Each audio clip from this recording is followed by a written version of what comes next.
Welcome to episode 22 of the A Strings podcast.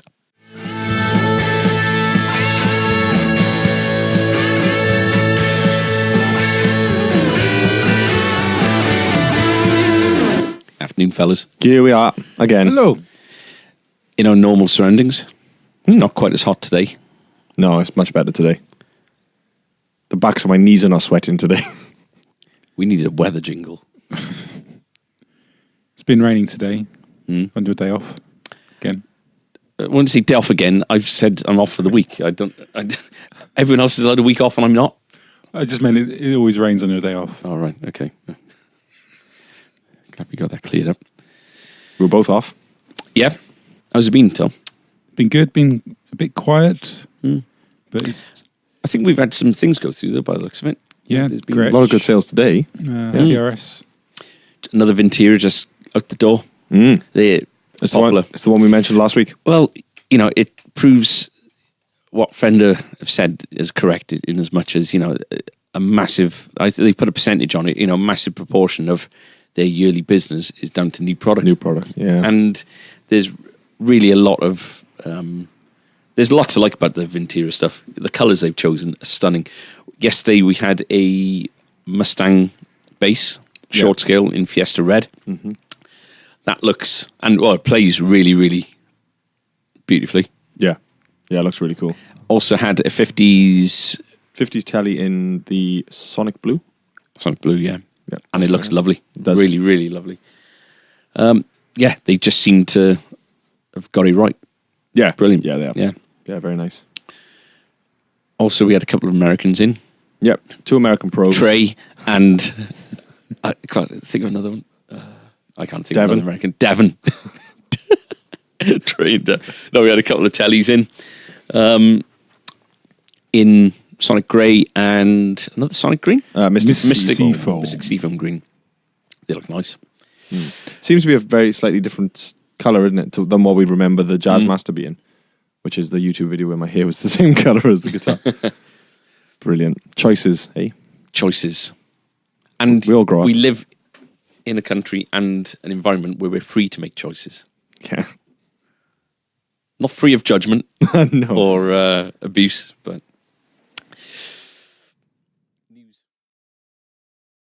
What's been going on? Tom's Saturday- got a couple of interesting bits. Go on. Should we talk How's- about... You first. Go on. What? What were you going to say about Saturday? I was just going to say Saturday was busy football-wise. Yeah, very busy day. I get the impression not many people are going away this year. I might be completely proven wrong the next few weeks. You know, it's not been busy football this week. You know, but The bench again just seems to be chock-a-blocker. chock-a-blocker. Wow. And our techs are either up in your house or shopping for shorts. So Chris came in on Saturday, and I had a go at him. He took it in jest, which, much to my frustration, shouldn't have, yeah. he just looked horrendous. These kind of, They were sweatpants. Shorts, I refer to them as kind of like weed pants because that's a good they're description. kind of. I'm completely stereotyping here, but they look like the kind of shorts that you see dossers Yeah, that's fine. wandering around in, smelling of funny substances. Well, I can confirm they're from Sports Direct. So yeah, stereotype. Well, That's staying in, definitely. yeah, I don't care. Yeah. But yeah, they're like Episode 22 when we start showing our full colours with Yeah. regard to... yeah, they're like the sweatpants, the grey sweatpants material stuff, but shorts, and they're not like a good short length either. No. If he was on... If I was like sat down on the stage and he was sat on one of these chairs, see everything. In the words of Patrick Stewart. I saw everything. I saw everything. So... And I rode off on the grass. Yeah. Which, yeah. So, anyway, that was that. Like I say, yeah, just loads and loads of repairs in. Last episode, you two were about to go on your Of course we were, yeah. jaunt to Leeds. Yeah, we left as soon as we finished, wrapped up here and Yeah. jumped in the car. And I think we got a little feature coming on that, haven't we? Yeah, so we'll have, there'll be a full YouTube sort of little video diary thing. You can imagine the thousands of hits that you're going to get from people typing in Adam and Tom's jaunt to Leeds. Yeah. Better put that in the tags. Yeah. But in all seriousness, it's an impressive operation, isn't it? Yeah. Yeah, it's amazing to think of just how global... So we're talking about John Hornby Skews. Yeah, JHS, John Hornby Skews. Just how global it is. We were, they took us on a warehouse tour, tour of all of the premises, but the warehouse tour, they were pallets like we get from Fender going to everywhere, weren't they? It was New Zealand. There was, I can't even think of all the countries. I think we're going to touch on this a little bit later on, but this is why they're a stone in the shoe for the likes of Gibson and Fender and all these people, because it's not just a British focused kind of brand market that they're going for with the vintage and the Fret King and all that kind of thing. It really is a global kind of phenomenon, and the guitars get full stars generally in the reviews. And I don't want to kind of go over the ground that we're gonna cover later on, but it's it's good stuff, and that's why people are getting frustrated by it. So highlights. The Carvery. Couldn't go up north without a good Carvery. Probably the hotel. Well, The highlight. so I had a call, in as much as it was high, it was on stilts. Yeah. I had a call round about 9:30 from Mark, Yeah. our rep, asking for your number.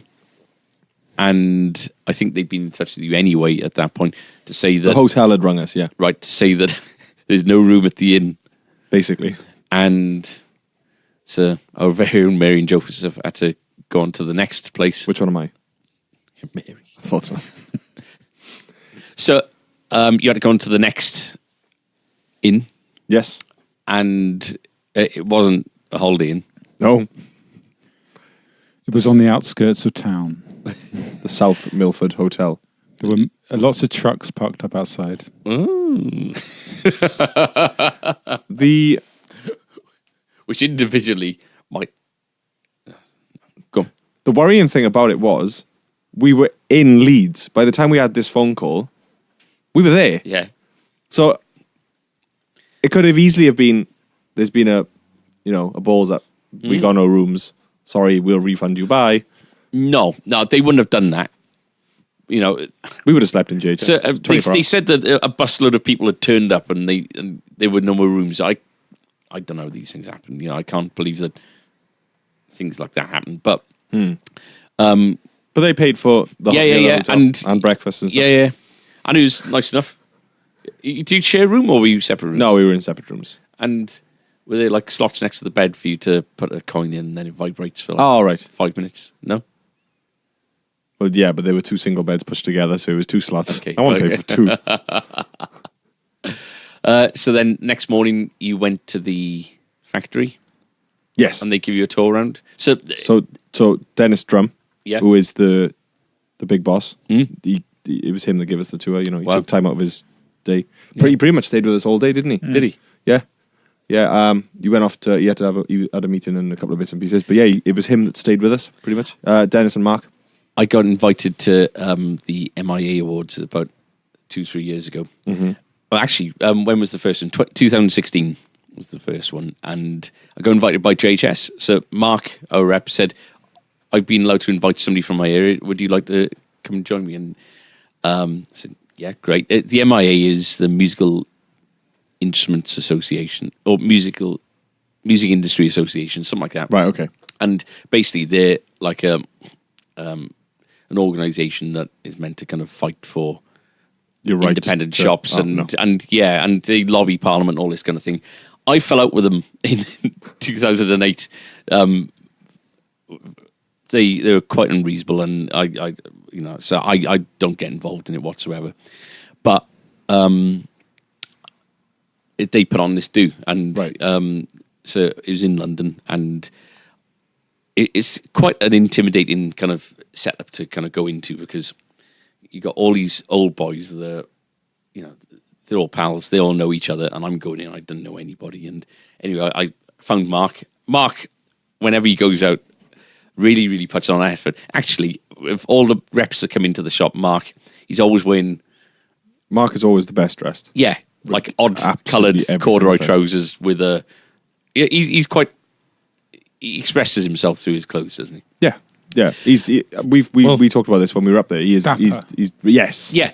Very dapper. Well, he's the best dressed there. He's dressed in like a bow tie and like a real kind of and cummerbund and like oh wow, all the rest. He was really kind of anyway. So I found him quite easily, and he introduced me to the others. And literally in the first kind of 30 to 60 seconds I was stood there, somebody gives you a glass of like Prosecco or whatever.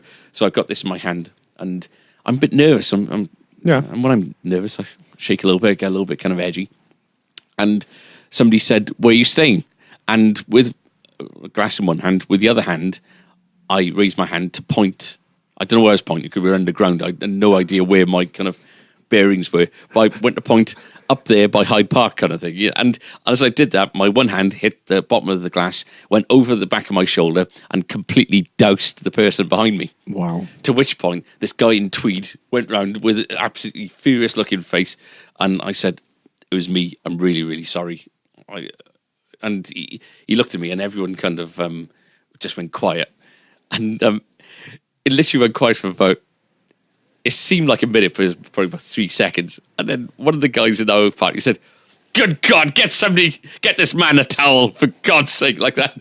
And one of the kind of waiters kind of went off and got a towel and, kind of wiped me down and the guy behind me. And I said, "Listen, I'm sorry." I said, "If there's any small consolation, it could have been red."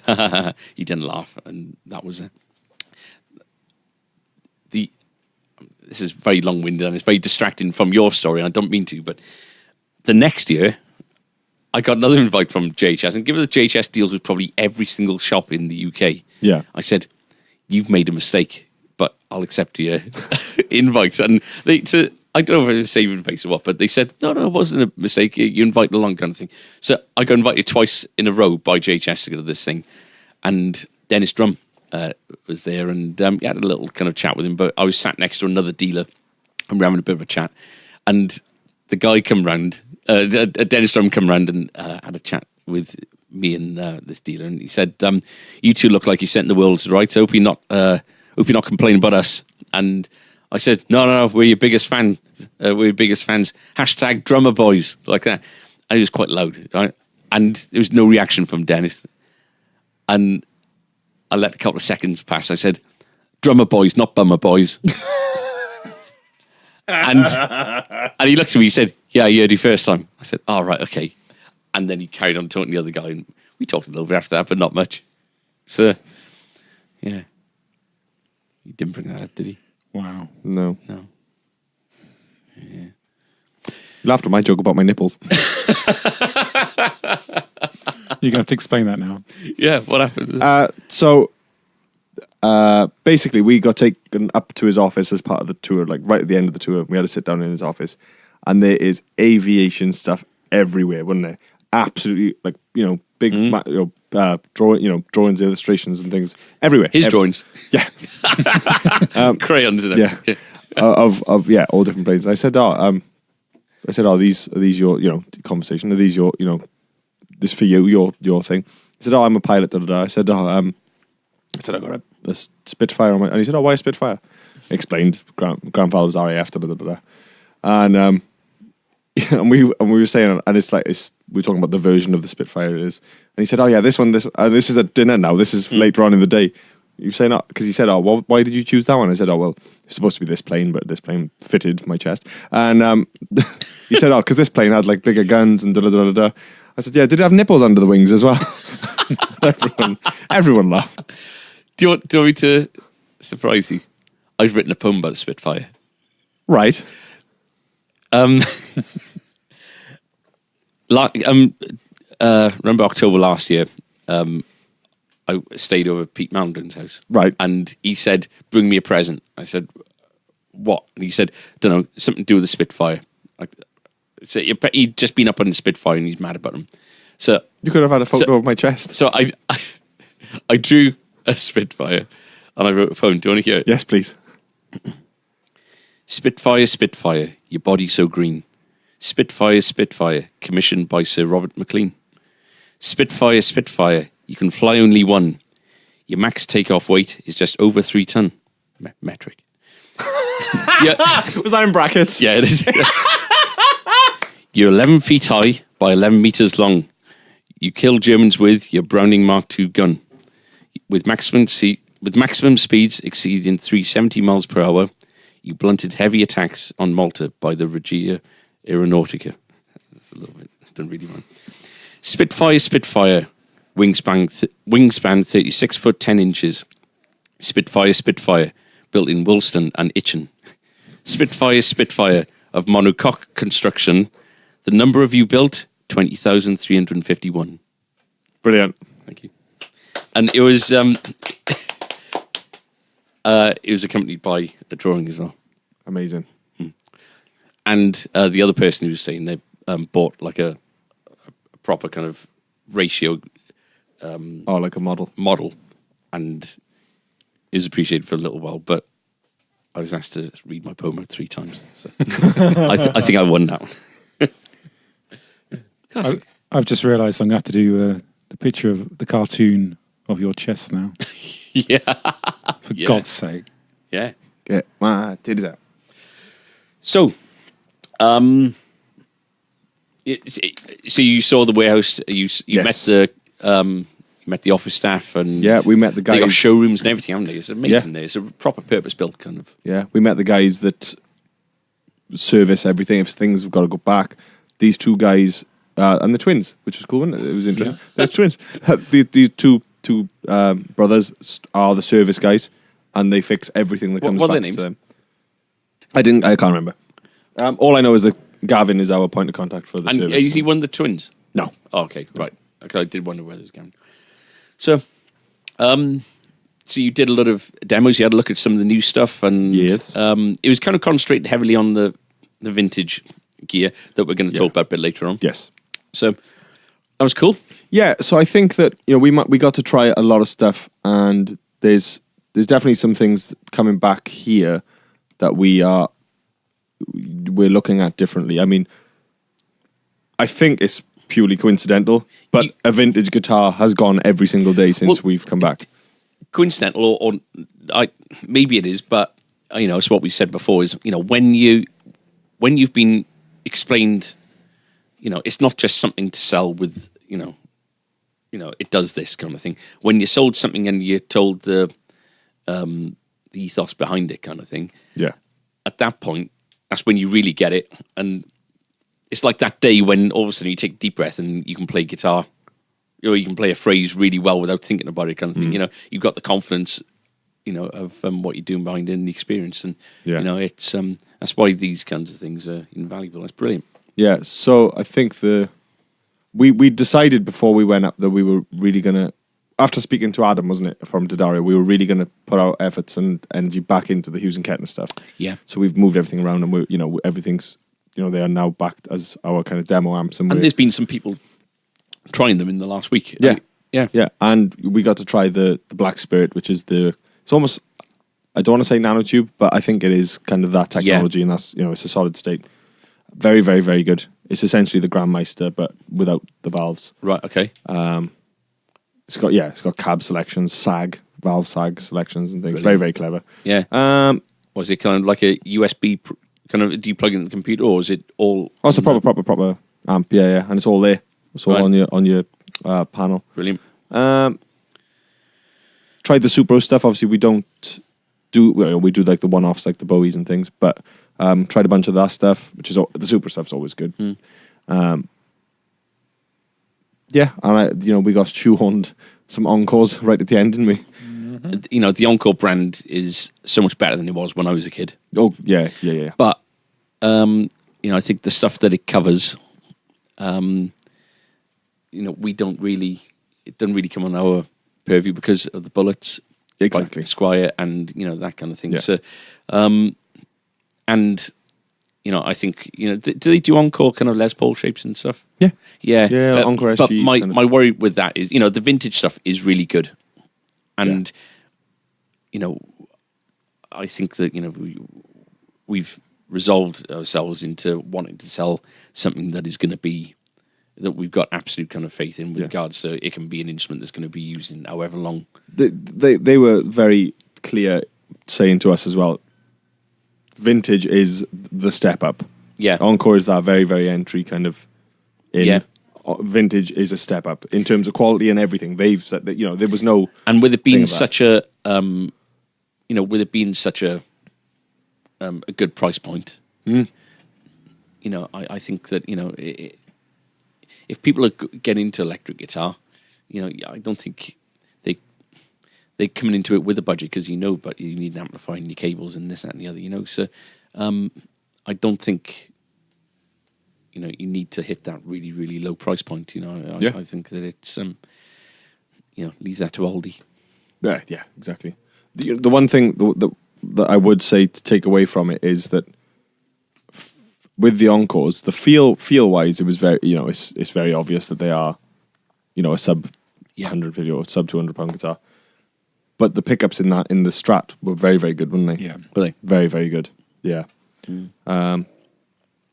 It was interesting. It's nice to know about these things because you might get somebody coming and saying, "Listen, I really have got a budget," and it's you've got the experience, and how many dealers, how many suppliers have we got, and how big are the catalogs, and how much of each catalog do we actually do from each supplier?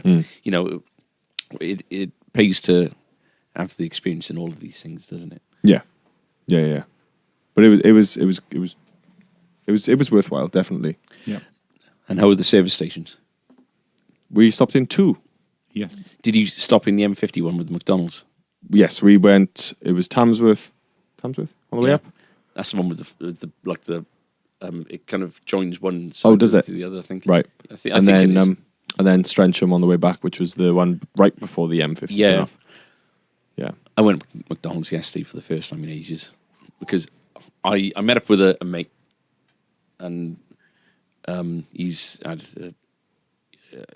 a bereavement recently, so we had quite a heavy conversation. I had 2 cups of coffee from Costa and I walked out and I hadn't eaten all day and my head was just spinning and I felt drunk. And I thought, and I looked at the clock and it was 4:30 and I thought, do you know what, I can pick Kate up. Kate works just around the corner. I thought I can pick her up at 5:00. So I went to McDonald's and asked for chicken nuggets and some of these cheese things that they're doing. Yeah. Right. So which are amazing. Yeah. Red so, Leicester ones. Yeah. So I sat down and as I was eating my first kind of cheese thing, I was counting up my chicken nuggets and I counted 8. I thought, that's right. And I thought, you're not thinking straight, come on, I saw these things out. So I counted them out. It was 8 and I thought, is it 8 or is it 9? I thought it was 9 chicken nuggets. Yeah, 6, 9, so, 20.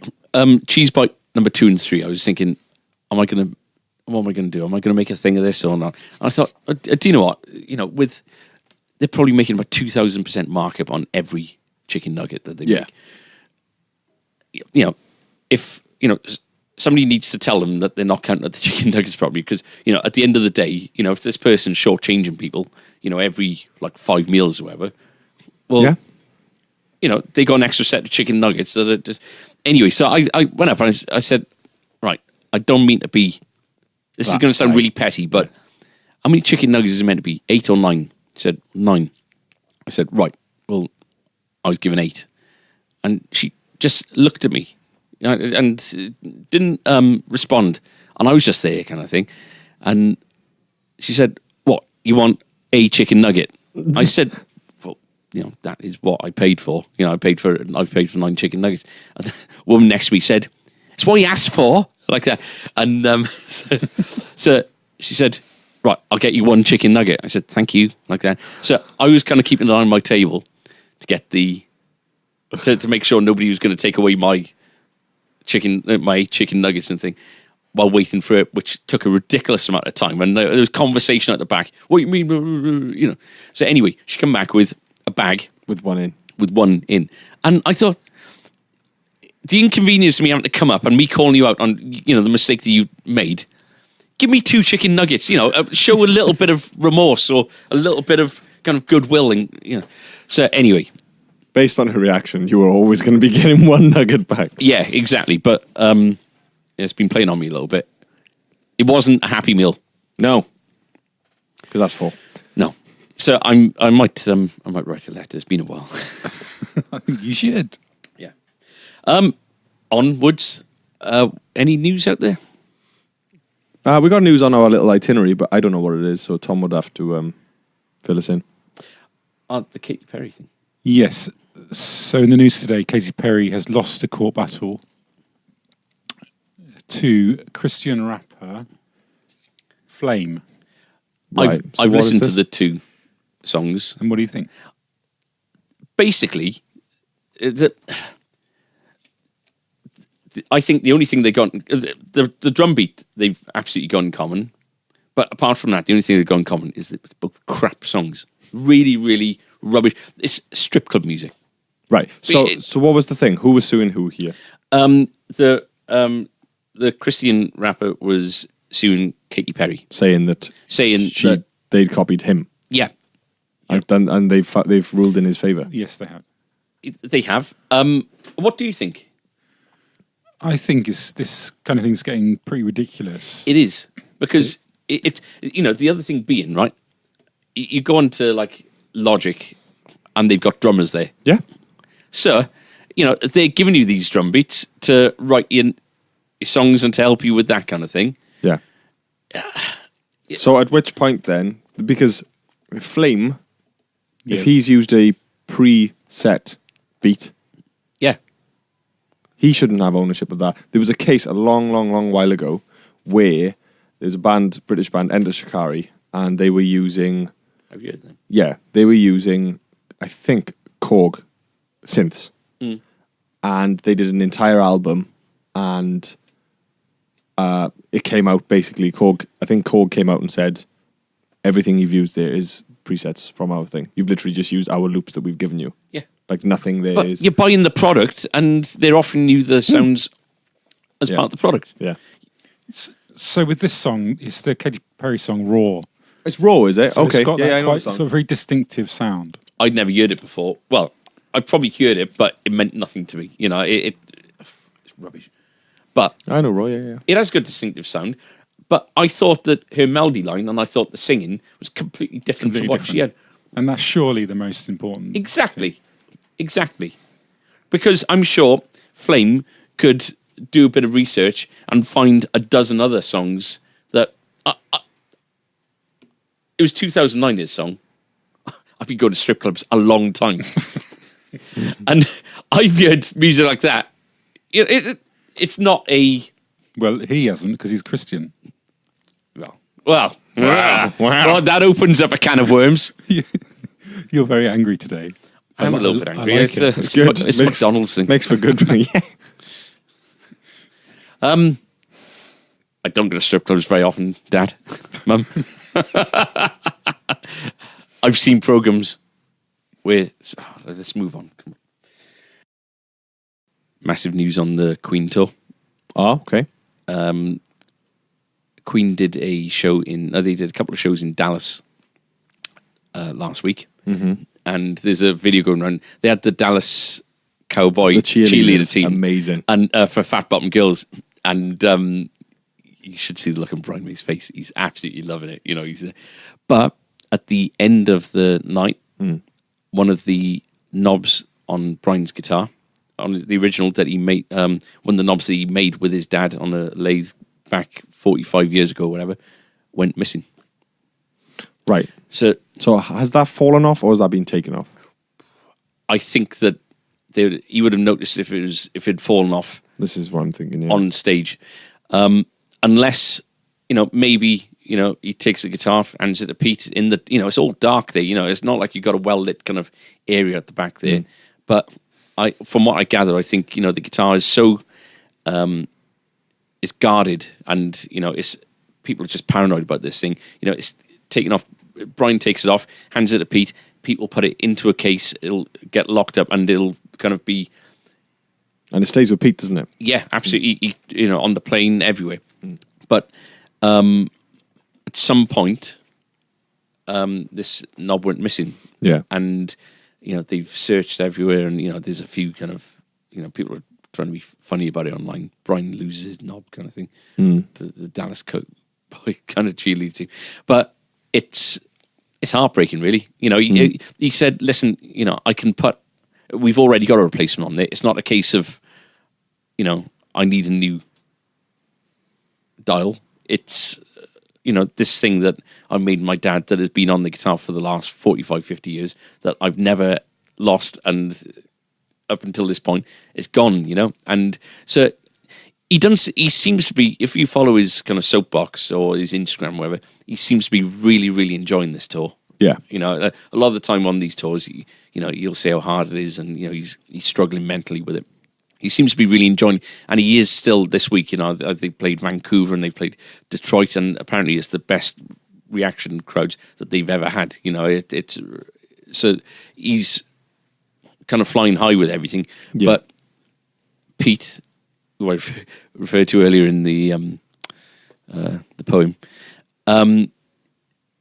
he'd be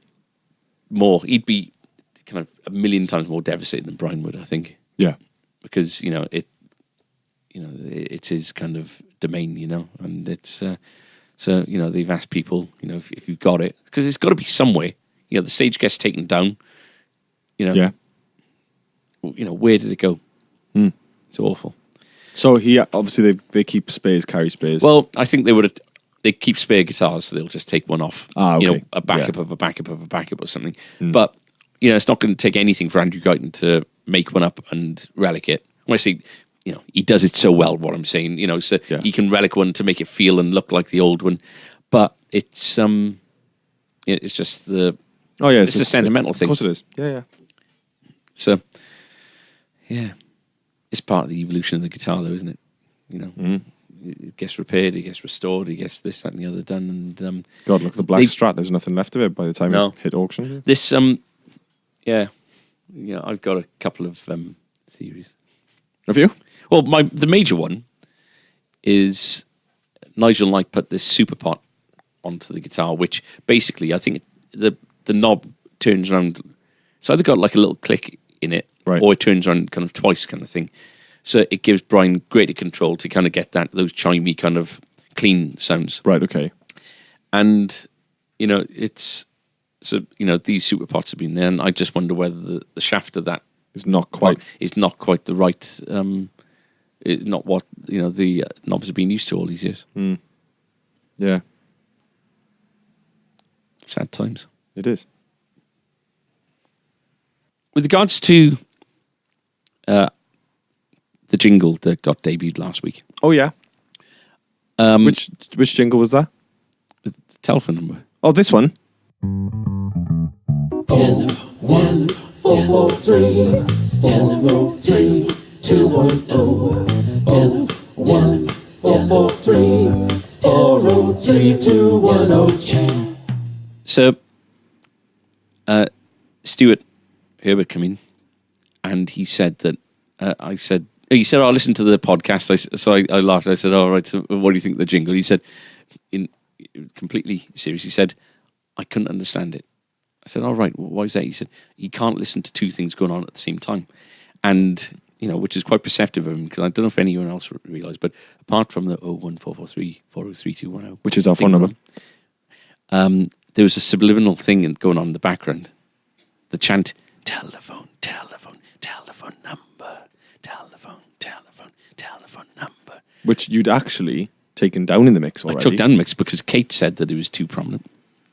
So I think Stuart's subconscious mind is pretty strong, because he's picking up on that as much as the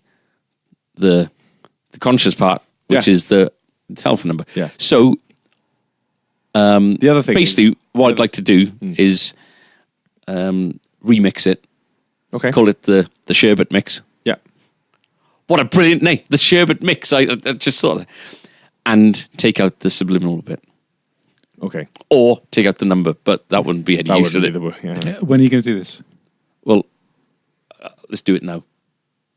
01443 403 210. 01443 403 210. Talking of jingles, didn't you say you were going to write one for the T-shirts? T-shirts, yeah. You can't force these things. They gotta. Yeah, inspiration's going to happen naturally. What Keith Richards said something like, and I'm paraphrasing. Goes, "Songs are like angels, man. You got to pick them from the sky," or something like that. No, he didn't say that. He said, when I say paraphrasing, in my mind he said something like, "No, but they're yeah, they gotta just come to you," kind of thing. Yeah. So, yeah, and also, the T-shirts. I think that, yeah, I don't want it to sell. I don't want to go too commercial with it. Promoting a telephone number, because we're faced with the Facebook kind of dilemma. We need to promote that. To promote an actual product, I think I'd be selling out. So Yeah. yeah. Any news on the previous Facebook update. I've gone down a different tack with Facebook. A number of people who I've spoken to a couple of people who they have big digital marketing companies, and they got some experience with similar kind of things to this, and they really do think that we've been targeted in as much as reported. So I've approached Facebook saying that I'd like them to look into the potential that we've been maliciously kind of reported. And so hopefully, because we're insinuating that, and I've also said that I'm going to be messaging Mark Zuckerberg, they'll look at it in a different kind of, with a bit more scrutiny, as opposed to just saying, we made our decision, here's the stock answer. It's an interesting thing to approach them as a victim, isn't it? As opposed to someone at fault. Yeah, absolutely. I wonder. And, I do kind of feel that, we've been we've been almost protesting too much that we're completely innocent, like it's, when you're having to defend your case and, there really is nothing we've done wrong, you need to approach it from a different way. So now, we have been victims from the start, and, God knows we've let everybody know that. So, yeah. So that's the way we approached it. Haven't had anything back as of today. I did that on Friday. Yeah. Haven't had anything back from our MP. I know he's on holiday for 4 or 5 weeks, whatever it is. So, who knows? Right. Biscuit news. Biscuit news! I'm actually quite happy to report that we've been brought no biscuits this week. No biscuits today. Our reps have gone away. That's it from the sky. Like an angel. Yeah, all of us are kind of on a bit of a kick, aren't we? Yeah. We've been on it for a few weeks. Tom is dropping weight thick and fast. And that's not sarcastic. He genuinely is. It's quite gaunt. So it's nice to not have the temptation. Yeah. Although I did have a rhubarb and custard from our road trip. Yeah, I had one of those the other day. They're amazing. I haven't had rhubarb and custard for ages. Used to get them from the shops, in the little bags. Little paper bags, yeah. And next day they'd all get congealed together. These ones are good though. Yeah, they seem good. Only Poundland in Pontypridd town. That's not a promotion. No. You can buy sweets from anywhere. So, hang on. Didn't Bob Pedrick come in on Wednesday? Oh, you weren't here. Oh, that's why And we don't know bought then. a bag of bownuts. So, and he's on his kind of some break now. So, yeah, really, really sorry, Bob. Appreciate it. Thank you very much. Thank you, sir. I think between my dad and Tristan, they got polished off pretty quickly. I was going to say, there wasn't any on Thursday left. No. How big was the bag? Oh, we came back. We brought stuff back Wednesday night and there was nothing new. Biscuit news!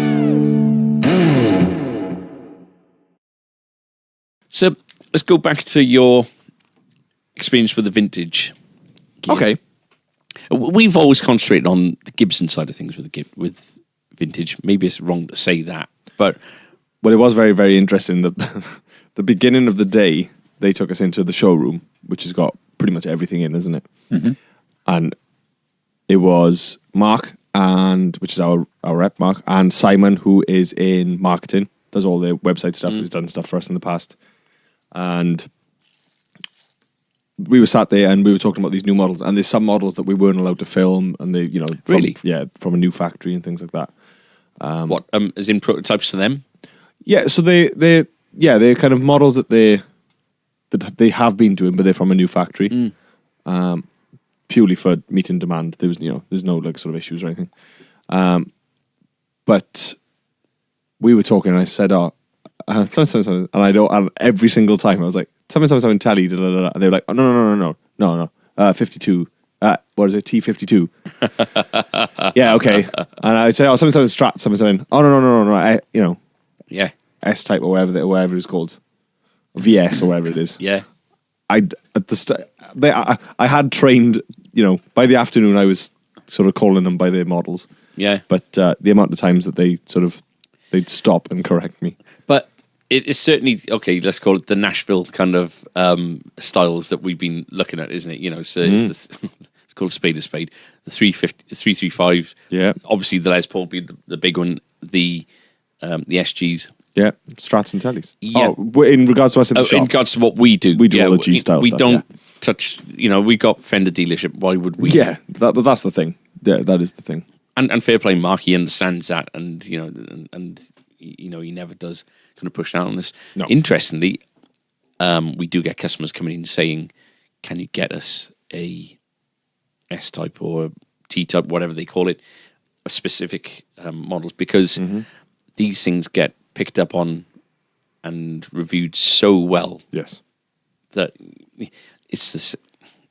I guess buck for buck, you are going to be buying something that is maybe spec'd higher Oh God, than what you'd buy of equivalent value in Fender.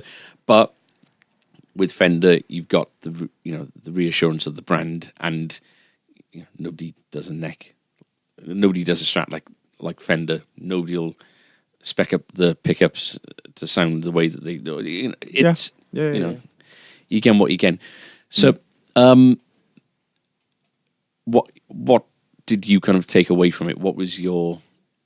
It was very much kind of like what they're trying to do with vintage as the brand, and I understand. They sort of their mantra is how good of a guitar can we make? Not how cheap can we make it? Yeah, they don't work backward down. They Yeah. they work up, and it's like they get their guitar right to the limit of whatever that price point is, which is amazing. Tom made a good point as we were leaving, and it was all about these and how good they are, and they are they're great playing guitars, and there was some especially like the Telly type style that we played early in the morning, and the Strat style we played early in the morning. To get something of the equivalent, you're doubling the price for a Fender. You are, but okay, so it's very, and this might be my snobbery, but it's very difficult to get excited about a copy, regardless, I think, of how good it is, and that's really like, that's really sort of brand blindness, isn't it? We tried like triple pickup Black Beauty style things and 335 style things, and as good as they were and sounded, I think the problem I've got is that they are so blatantly copies. Right. Okay. I mean, Yeah. If they were slightly different, just Well, the problem we've got there is that the people won't want them if they're different. yeah, but I'm not talking about massively different. No. I mean, PRS is Well, similar to guitars. the thing is, they've been as far as from what they were maybe 5-10 years ago, they are very different because Gibson have taken them to court probably half a dozen times in that period. It's been subtle changes like headstock design differences. But are people that bothered about the shape of a headstock? I mean, Well, not massively. we get people coming in and they say, "Oh, you don't do any Gibson or Epiphone?" And we say, "No, we do vintage and this, and this." And some people will have an open mind and they'll say, "Right, okay, so what am I getting for my money?" And they'll go through it. And if they try one and they've got an open mind, they will walk away with them because they're brilliant guitars. But you do get people that will say, "No, I want an Epiphone, I want a Gibson." You wouldn't buy a G&L Strat, would you? No. You know, it's some people do want the they want the authenticity and and everything that goes with that. Other people, you know, they're on limited budgets, and you know, we said that we were talking about the comparison with Strat with Fender and the price difference there. Mm-hmm. We don't deal with Epiphone and Gibson at the moment, so we're not really familiar with what they go at price wise. Yeah.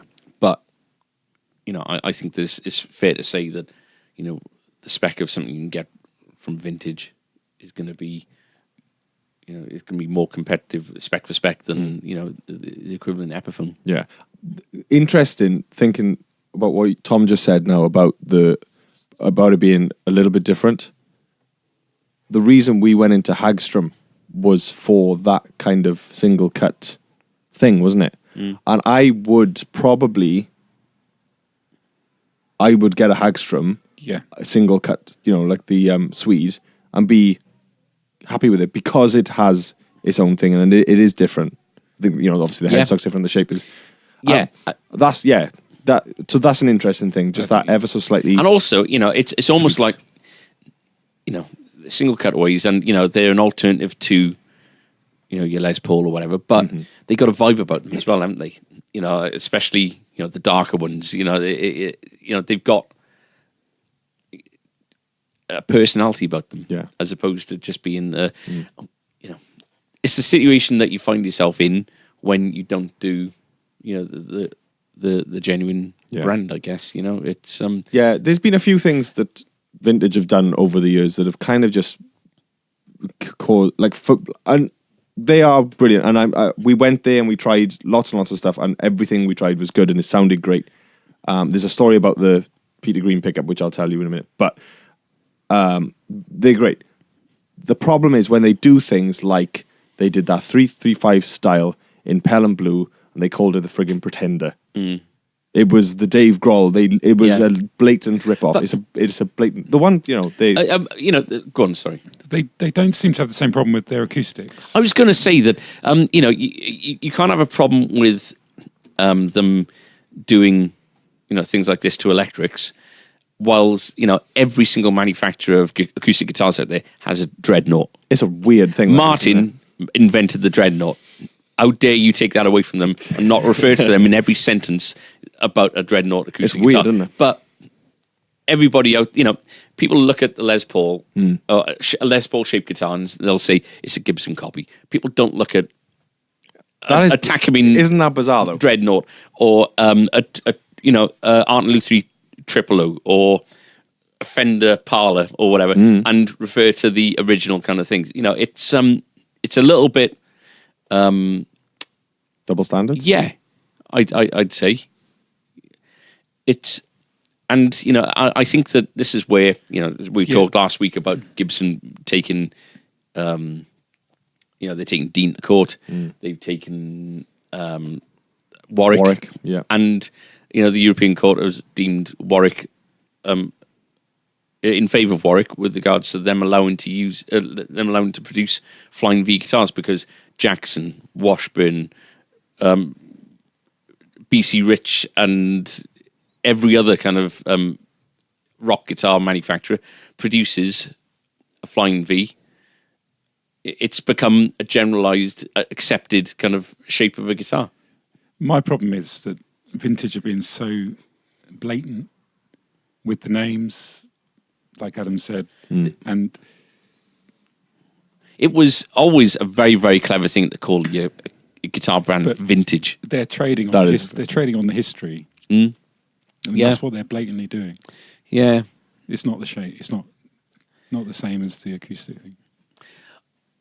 So, what was the the Peter Green kind of Right. So because it's called the PGM, isn't it? PGM. It's a lemon drop, but it's called the code is PGM. PGM. Yeah, same as the AFD. Yeah, which are brilliant guitars, and as it sounds very, very fickle. We get on with JHS very, very well, but if we had the option of doing the genuine thing, we'd want to do it because as a brand name, not necessarily down to quality of product and profitability and all that kind of thing, but with regards to if you can advertise that you do Epiphone or Gibson or whatever, it's going to bring people in. So the lemon drop has everything that Vintage do electric wise uses Wilkinson stuff, right? So he's a genius, by the way. Trevor Wilkinson. So Trevor Wilkinson, the pickups for the lemon drop are based on the design of the original PA, the PAF, right? Now, what had happened is Trevor Wilkinson had by chance met Seth Lover, and it was a yard sale, wasn't it? They'd met in a yard sale, and they were talking, and they became sort of friends, and they were back and forth. And he said, "Look, I'm designing this humbucker. That's going to be based on the PAF." Seth Lover had the designs, the original designs of the Gibson PAFs, because that's what Seth Lover is, isn't it? And they worked together then, and Trevor Wilkinson was able to sort of design it. So the pickup in this sub £500 guitar has a pickup design that is the original Gibson PAF. Wow. So, obviously... Yeah. And, why wouldn't you take advantage of having that kind of knowledge and producing something that everyone wants from it? You know, the Peter Green and the Appetite, is it... No, the Paradise, sorry, guitar. They're by far our biggest selling... They're our most popular by a long way, yeah. Yeah, and we've got some really nice ones out there now. Because we did a big run on these. We've got like Ice Teas, and we've got vintage Sunbursts and things. There's some really, really nice ones out there. But yeah, really interesting. And it's a story they don't even tell. Like they said that themselves. They said, "Oh, we don't really shout this about. It's not a secret, but we don't really." Yeah, it's like what? It's things like that, and that kind of expertise that is involved in the creation of these guitars is absolutely what they should be kind of promoting, because that is what gives it all of a sudden it's not, you stop thinking of it as a copy, you start seeing it as a legitimate guitar in its own right, because it's making, is that what you're trying to kind of... And that's what they do with the acoustics. They got all these folk people designing guitars with the Paul Bretts, Gordon Giltrap, the Viators, the Geminis, Giltrap models, it's interesting how they are two very different sort of approaches, isn't it? Yeah. We tried quite a cool new Paul Brett that's not out yet. Right. It was a nylon string Viator, wasn't it? Oh, wow. Very cool. Very, very cool. Did you ever get yours? No. See you next month. So, well worth the trip. Oh yeah, I think so. Really the big thing that I think, and we've had a very quick chat to Tristan about it, is what JHS can do, and we can work with them in conjunction, is whatever they sell in stock. So say for example the HK Nano PAs, we've always had a couple in, but we've never really sort of kept them in stock because of space and room and things like that. What we're able to do with JHS is anything that they've got in their warehouse, they are happy to, and we are able to put on our website, and we can show a current stock, and it's updated every 3 hours or something like that. So we can have active stock. So that means that if someone wants a HK Nano or wants a Supro, it doesn't have to be here, and we can then work with JHS and say, someone can then make an inquiry. Whereas if we don't have anything on the website, it's a lovely feature to have when you're an internet kind of focused business. For us, we got a new website that's hopefully due to launch in the next week to 10 days or so. But we do sell stuff through it, but it seems to serve more of a purpose with regards to people looking on there for stock that we've got in the shop, and they'll say, well, you know, a lot of the time they'll come up and say, I'm looking at so and so. They'll ask a few questions about it, and then they'll say, and it's in stock, and you'll say yes. You know, if it, or people will just wander into the shop saying, I notice you've got this on stock. On your website. Yeah. You know, that's the danger, really. You know, with that is that, you know, if there's a way that we can get the website to say ship direct from warehouse or something, available. You know, that would be ideal. But brilliant. But no, very, very good. You didn't let the A-strings name down. Didn't spill any wine on anyone. No. All right, moving on.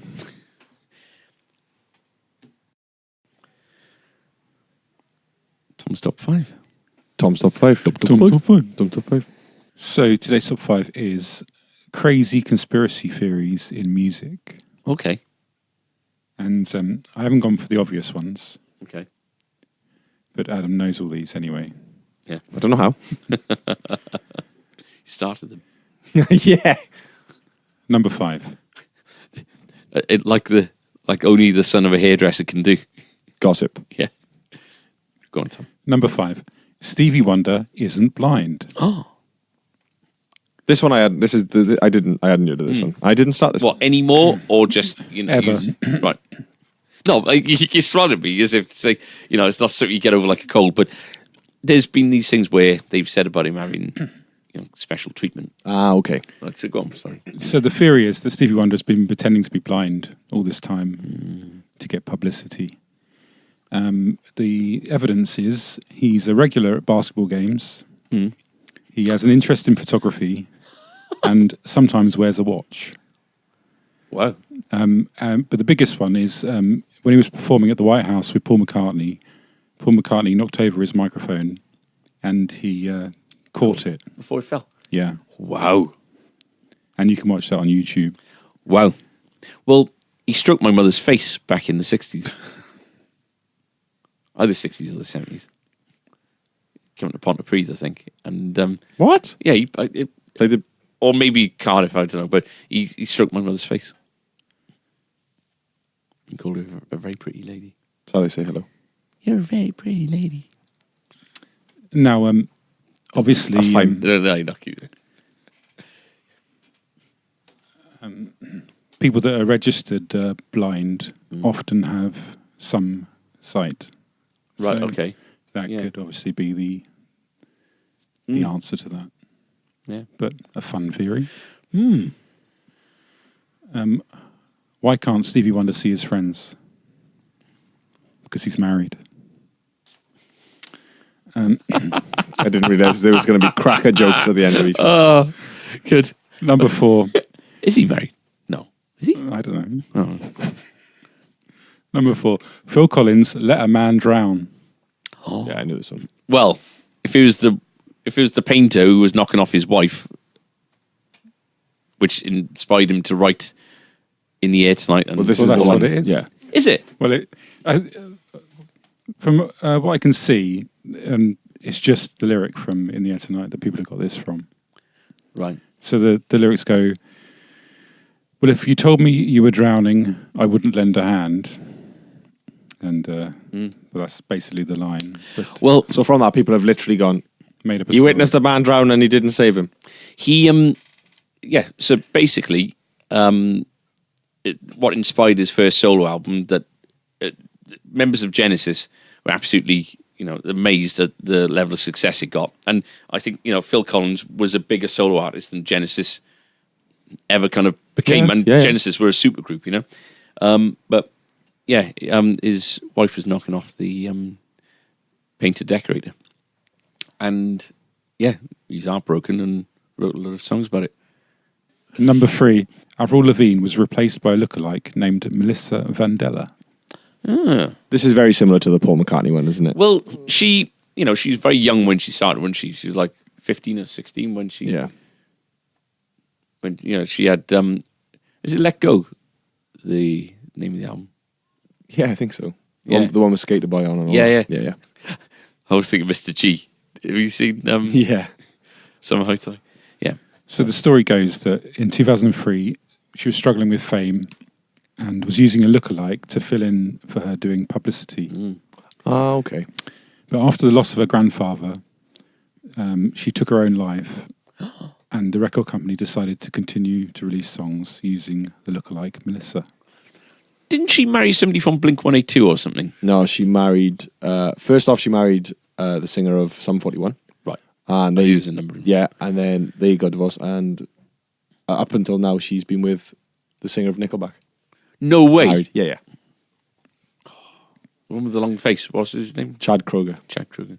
Yeah. Wow. son of a hairdresser. See, I know everything.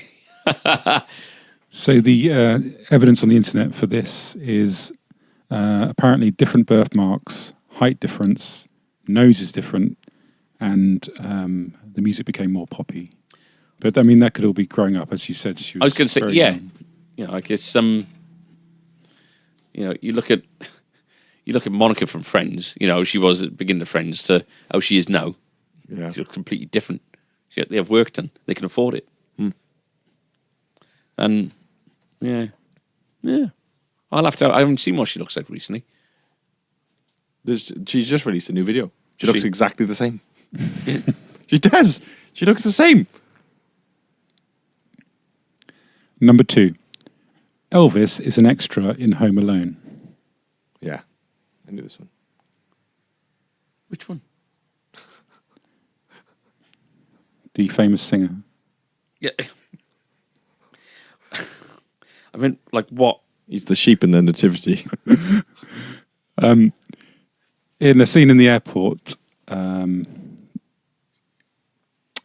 the same. She looks more like Adele. Sorry, I'm just looking at Avril Lavigne, but the same woman. in Home Alone, in the scene in the airport when the mother's trying to get home, there's a bearded man in the background that looks a bit like Elvis. That's basically it. Brilliant, isn't it? Yeah. You can watch that on YouTube. But yeah. I don't think I'll bother. Go on our channel instead. And what's the number one? This is the Kanye West and David Bowie conspiracy. Is Kanye West the star man? In 1972, Bowie released The Rise and Fall of Ziggy Stardust. The album cover is Bowie in a doorway, and there's a sign above him. What does the sign say? I don't know. K West. But that's the name of, isn't it like a venue or something in, Probably. yeah. Okay. But bear with. And what's the album? The first track of that album? No. 5 years. Right. I don't 5 understand. years after the release of the album, Kanye West was born. Right. Bit tenuous. I know. I know. Is that it? No. Bowie's last album was called Black Star. And the lyrics are, something happened on the day he died. Spirit rose a meter and stepped aside. Somebody else took his place and bravely cried, I'm a black star. Right. And how is that meant to Well, relate to they're Kanye? kind of saying that, you know, because they kind of say Black Star was always this thing of like he knew he was dying and this is all kind of a thing. But of him to say that, yeah, he's going and Kanye West is going to replacing fill him. the, and the, it's like, the artistic void that Bowie's leaving. yeah, He'd been around for about 10 years by the Yeah. time Bowie had died anyway. yeah. Please tear it apart. Yeah. Also, there's a song on the album called Lazarus. Right. And refers to Kanye. I don't know, really. Raising to Yeah. life. I think that is Shit.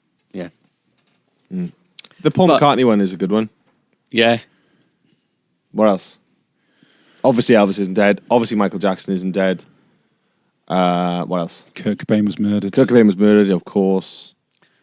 Michael Jackson and LaToya Jackson are the same person. Oh, it's LaToya, is it? I think so. Yeah. As opposed to Janet. Yeah. Yeah. That'd be genius, wouldn't it? Imagine that was real. Dum dum Top five. dum dum dum dum.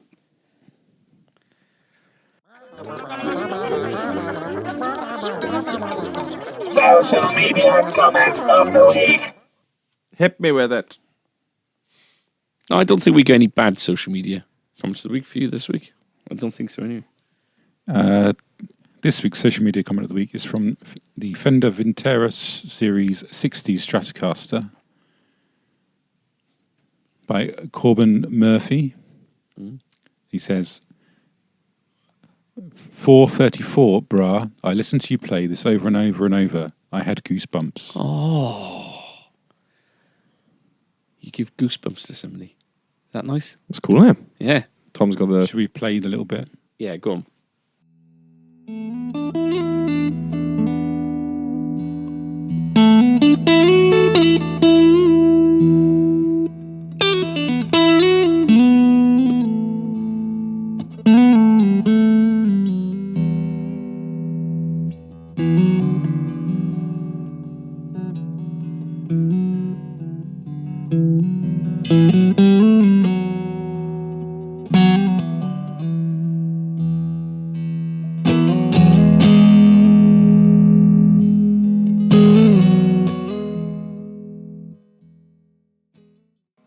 Now, for you two, that's like, yep, that's Adam's same shit that he does all the time. Coming through the speakers, though, there's something slightly ASMR-ish about it. If people, my favourite bit of playing is on the Paul's guitar video. There's that little run. Again, it's just noodling over an E drone thing. And yeah. But yeah, it's that, yeah. It's good, it works. It works, because yeah. It's the only bit of lead thing with, unless you're doing it to a backing track, just doing it over like a drone note thing. Keep doing what you're doing. Keep doing what you're doing. Reptile filth. Hey.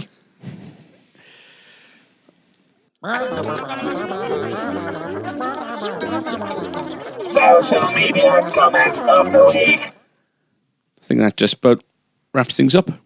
Yeah, episode 22. Dinky Doo. Two Fat Ducks. 22. Sounds fancy. Maybe we'll end every episode of this season with the German episode number.